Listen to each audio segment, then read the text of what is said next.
welcome back to another episode of Hot Chocolate and Bible Time.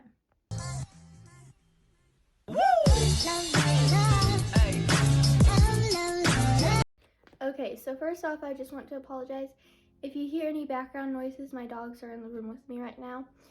But basically, our video is going to be in the same way we did it last time. Michaela's video will be at the end of mine. So yeah, but today we are doing chapters 5 and 6, and this week's story is going to be an interesting story on chapter 5. And yeah, so in the last video we talked about chapters 3 and 4, and Michaela talked about the war that happened between the Israelites and the Philistines. They had captured the Ark of God, and Eli had died at the mention of the Ark of God being found, because of the promise that God gave Eli and his family. So now that the war is over, we're going to kind of see what happens after that. Verse 1. After the Philistines had captured the Ark of God, they took it from Ebenezer to Ashdod. I'm really hoping I pronounce these right, by the way. I'm really bad with names or places in the Bible, so I'm really sorry. But it says, then they carried the ark into Dagon's temple and set it beside Dagon. So, I had to look up the meaning of Dagon because I wasn't sure what it was, and I was kind of confused on that. So, I looked it up, and here's what I found online. It says, he was a god of crop fertility and worshipped extensively throughout the Middle East. The Philistines were the ones that worshipped Dagon. And he was basically a statue that looked like a merman, half fish, half human. And I don't know, it's just kind of funny and like weird to me how they worshipped a merman statue. Like, it's kind of weird that that's what they wanted to worship, but yeah. Verse 3. When the people of Ashdod rose early the next day, there was Dagon fallen on his face on the ground before the ark of the Lord. They took Dagon and put him back in his place. But the following morning when they rose, there was Dagon fallen on his face on the ground before the ark of the Lord. His head and hands had been broken off and were lying on the threshold. Only his body remained. That is why, to this day, neither the priests of Dagon nor any others who enter Dagon's temple at Ashdod step on the threshold.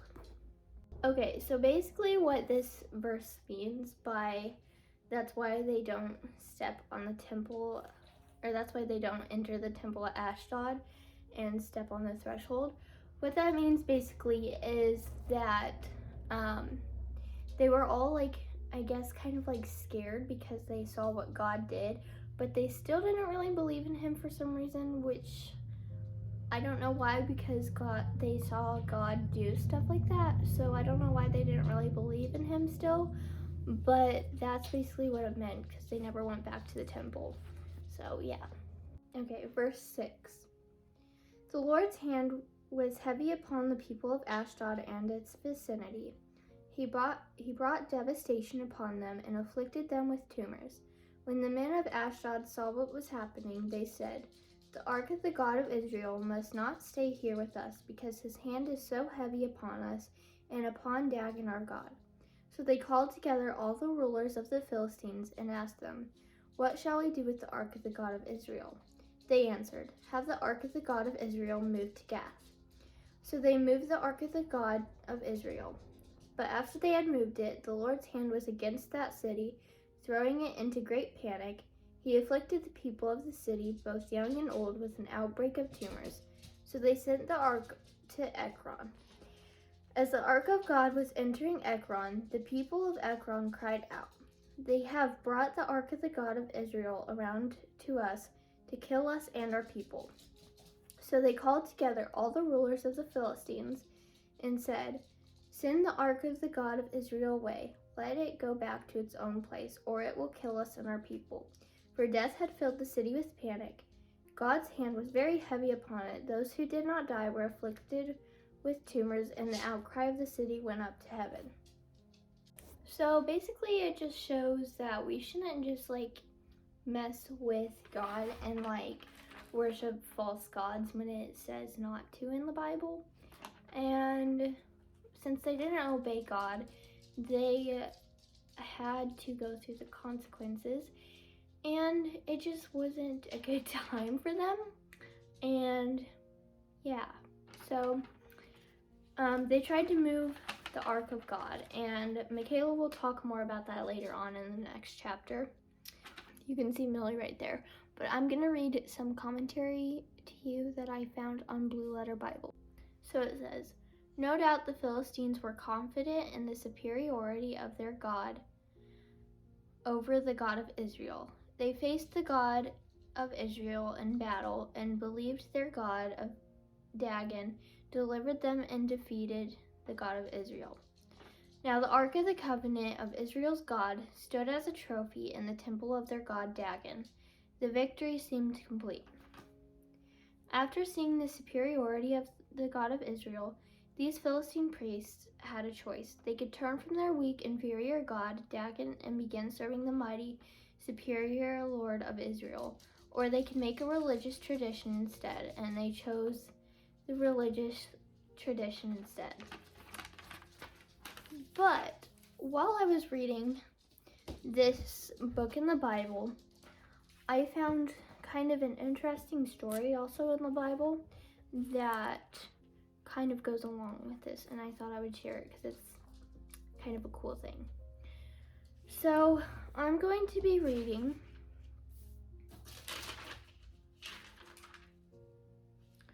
First Kings verse 18, or chapter 18 verse 18.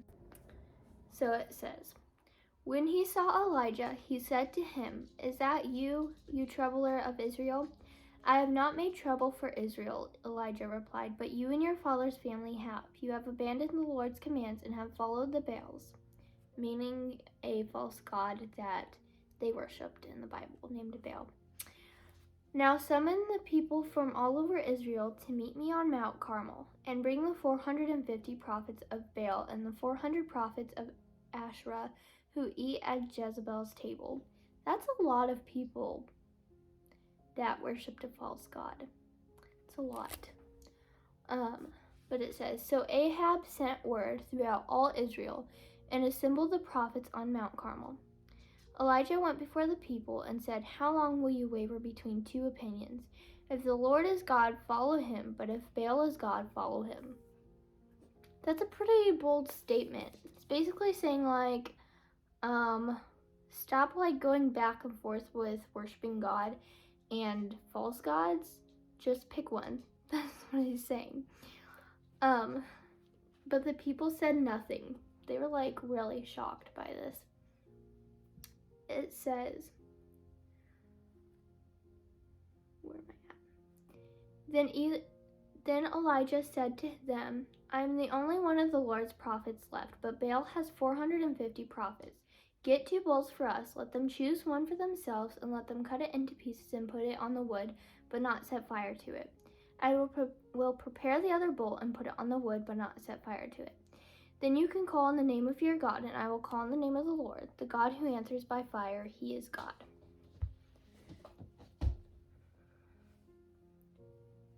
Then all the people said, what you say is good. Elijah said to the prophets of Baal, choose one of the bulls and prepare it first. Since there are so many of you, call on the name of your God, but do not light the fire. So they took the bull given them and prepared it. Then they called on the name of Baal from morning till noon. O Baal, answer us, they shouted. But there was no response. No one answered, and they danced around the altar they had made. At noon, Elijah began to taunt them. Shout louder, he said. Surely he is good. Surely he is God. Perhaps he is deep in thought or busy or traveling. Maybe he is asleep and must be awakened. So they shouted louder and slashed themselves with swords and spears, as was their custom, until their blood flowed. Midday passed, and they continued their frantic prophesying until the time for the evening sacrifice. But there was no response, no one answered, and no one paid attention. Then Elijah said to all the people, come here to me. They came to him, and he prepared the altar of the Lord, which was in ruins. Elijah took 12 stones, one for each of the tribes descended from Jacob, to whom the word of the Lord had come, saying, your name shall be Israel. With the stones he built an altar in the name of the Lord, and he dug a trench around it large enough to hold 2 seahs of seed. I'm pretty sure is how you pronounce that.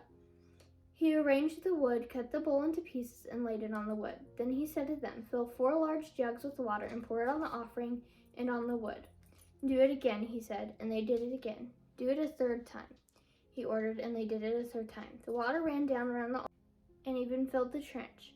At the time of sacrifice, the prophet Elijah stepped forward and prayed, "O Lord, God of Abraham, Isaac, and Israel, let it be known today that you are God in Israel, and that I am your servant and have done all these things at your command. Answer me, O Lord, answer me, so these people will know that you, O Lord, are God, and that you are turning their hearts back again." Then the fire of the Lord fell and burned up the sacrifice, the wood, the stones, and the soil, and also lifted up the water in the trench. When all the people saw this, they fell prostrate and cried, "The Lord, He is God. The Lord, He is God." So basically, these stories show that we should have no gods before the actual one, because only the real God can perform miracles and do things, while false gods can do nothing and just stand there like a statue, because they are statues. So yeah, it's a pretty interesting story. So yeah, if you guys liked it, give it a thumbs up and subscribe and leave your opinions in the comments below. And so now on to Michaela reading verse 6. Okay, so this is my part of the video, and this is 1 Samuel, verse 6, or chapter 6. Wait, no. Maybe I forgot. Okay, I don't know. Okay, so this is the ark returned to Israel. When the ark of the Lord has been in Philistine territory for several months, the Philistines called for the priests and the diviners and said, "What shall we do with the ark of the Lord? Tell us how we should send it back to its place." They answered, "If you return the ark of God of Israel, do not send it back without a gift. By all means, send a gift offering to him, a guilt offering to him, Then you will be healed, and you will know why his hand has not been lifted from you." Okay. So they're just basically asking what they should do, because they have realized they have really, really, really messed up. So I'm going by paragraph, so if you count 1, 2, 3, 4, I'm on the 4th paragraph. Yeah, it says, "They replied, 5 gold tumors and 5 gold rats, according to the number of Philistine rules. Because the same plague has struck both you and your rulers, make models of the tumors and rats that destroy the country, and give glory to Israel's God. Perhaps he will lift his hand from you and your gods and your land. Why do you harden your hearts with the Egyptians and Pharaoh did? When Israel got dealt harshly with them, they did not send Israelites out so they could go on their way. Now then, get a cart ready with 2 cows that have calved and have never been yoked. Hitch the cows to a cart, but take their calves away and pen them up. Take the ark of the Lord, put it on the cart and the chest beside it, and put the gold objects you are sending back to him as a guilt offering. Send it on its way, but keep watching it. If it goes up its own territory towards Beth Shemesh, the Lord has brought a great disaster on us. But if it does not, then we will know that it was not the hand struck by us, but that has happened to us by chance." So, the guilt offering is a little weird. It is 5 gold rats and 5 gold tumors. That would be just weird. I don't know. So they need baby cows to bring up and tie,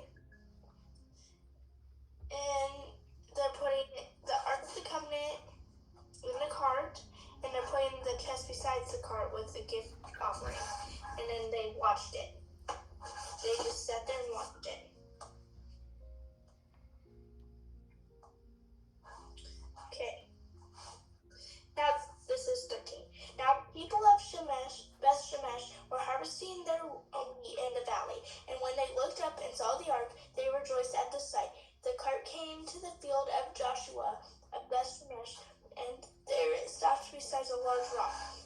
people chopped up the wood of the cart and sacrificed the cows as a burnt offering to the Lord. The Levites took down the ark of the Lord together with the chest containing the gold objects and placed them on a large rock. On that day, the people of Beth-Shemesh offered burnt offerings and made sacrifices to the Lord. The 5 rulers of the Philistines saw all this and returned the same day to Ekron. So they took the cows, and it was just a burnt offering. And they sacrificed the burnt wood, or the wood of the cart. And they were just happy because they got to the place they needed it to. And then they traveled back to Ekron, I think. That's how you say it. I don't know. But okay. Says, these are the gold tumors the Philistines sent as a guilt offering to the Lord. Each for Ashdod, Gazer, Elkesim, Gath, and Ekron. At the number of gold rats was according to the number of Philistine towns belonging to the 5 rulers. The fortified towns with their country villages, the large rock on which liveth set the ark of the Lord. It is witnessed today in the field of Joshua of Beth-Shemesh. But God struck down some of the inhibitions of Beth-Shemesh, putting 70 of them to death because they looked into the ark of the Lord. The people mourned because the heavy blow had dealt them. And the people of Beth-Shemesh asked, who can stand in the presence of the Lord, this holy God, to whom the ark will go up from here? Then they sent messengers to the people of Jeremiah, saying, the Philistines have returned the ark of the Lord. Come down and take it up to town. So, this is again talking about how powerful it was. And literally how it says 70 people died because all they did was open it. And if you look up a picture, or if you don't already know what the Ark of the Covenant looks like, it's like a gold box with like 4 sticks coming out the side of it where they could hold that. They couldn't even touch the Ark of the Covenant. They had to like hold it on the sticks. It took like several men to carry it.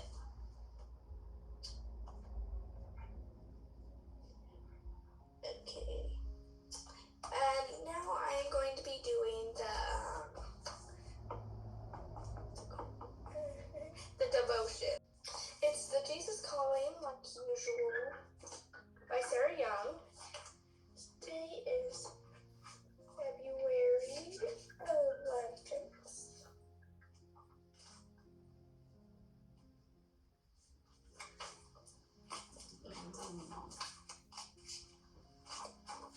Says, my peace is like a shaft of golden light shining on you continuously. During days of bright sunshine, it may blend in with your surroundings. On darker days, my peace stands out in a sharp contrast to your circumstances. See the times of darkness and opportunities for my light to shine and the transcend splendor.